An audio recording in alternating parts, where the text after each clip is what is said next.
भोपळे साहेबांचं स्वागत करण्याकरता आपण इथे एकत्र झालेलो आहोत। आपण आणि त्यांच्या स्वागत आपण सहर्षपणे आणि आनंदाने व्यक्त करीत आहोत। आपल्याला माहितीच आहे की पोलीस विभाग आणि साधारण जनता ही समाजाची एक घटक असून त्याच्यामध्ये सुसंवाद साधावा, दोघांचे ज्ञान मिळावे या उद्देशाने आम्ही भोपळे साहेबांचं स्वागत करण्याचं ठरविलं आहे। त्याचप्रमाणे आपल्याला माहितच आहे की कोणती गोष्ट पोलीस स्टेशनमध्ये आली म्हणजे आपल्याला तिथं जाण्याला किती वाटते किंवा येत नाही। भोसले साहेबांना आपण निमंत्रित केलेलं आहे पण ते येत नाही। भोसले साहेबांची आणि माझी भेट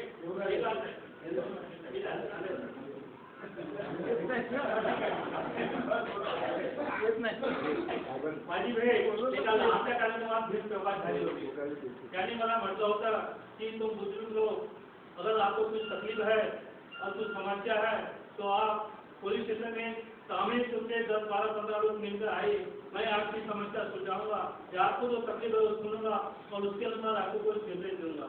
हे एका पोलीस निरीक्षक साहेबांनी केलेली वरिष्ठ नागरिकांप्रती किती सद्भावना आहे, व्यक्त आहे, याच्याकरता आहे किती आपल्या समाजाच्या प्रती, आपल्या नागरिकांप्रती किती सहानुभूतीपूर्वक विचार करतात। हे मी त्यांचे मनोगत मी आपल्या सहकार्याला सांगितलं आणि म्हटलं की भोसले साहेबांनी आपल्याला बोलवलं आहे, 10-15 लोकांनी मिळून यावं आणि आपली समस्या त्यांना सांगावी आणि त्यांच्यासमोर मांडावी, ते आपल्याला काही मार्गदर्शन करतील आणि त्यानंतर ते काय आहे तसं आपण त्यांना सहकार्य करू किंवा समाजामध्ये शांतता कशी प्रस्थापित येईल त्याचा विचार करू। भोसले साहेबांचं स्वागत आम्ही आनंदाने करतो।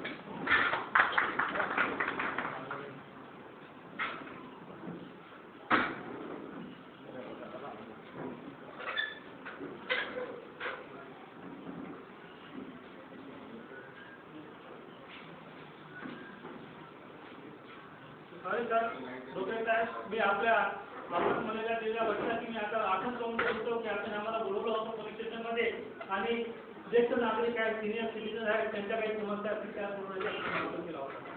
मी आपल्या सहकार्याला सांगितलं पण त्यांनी मला भाऊ पोलीस स्टेशन जाणमध्ये झाले आपण खरेदी करून घेणे त्यांना एवढा घाम सुटला आणि ते घाबरतात।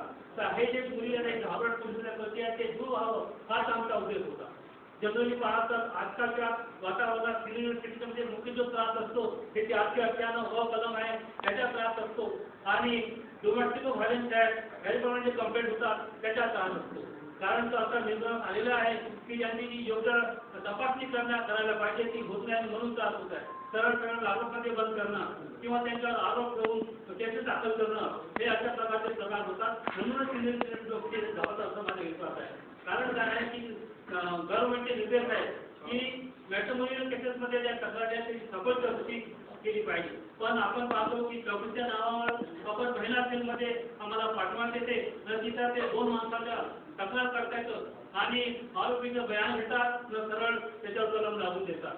तसं नाही, वास्तविक घटनास्थळी जाऊन त्याचा चौकशी करणे, आजूबाजूच्या लोकांचे बयान घेणे ही वास्तविक तपासणीची प्रक्रिया आहे आणि त्या अनुषंगाने शासनाचे निर्देश आहेत। याच्या व्यतिरिक्त लहान मोठ्या कार्यक्रमामध्ये लहानच्या ऑफिसमध्ये पोलीस विभागाला अधिकार दिलेले आहेत। 173 प्रमाणे त्यांना पोलीस स्टेशनमध्येच त्यांना त्यांचे जमा द्यायला पाहिजे 24 तासाकरता, नंतर ते उपस्थित होतील।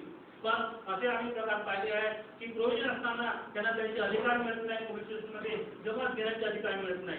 सगळ्याच्या अनुषंगाने पोलीस विभागाला विनंती करतो की काहीतरी सवलतीचा मार्ग किंवा सवलत द्यावी आणि हे जे मॅट्रिमोनियल केसेसचे केस कमी कसे करता येईल त्याच्याकरता मार्गदर्शन करावे। माझे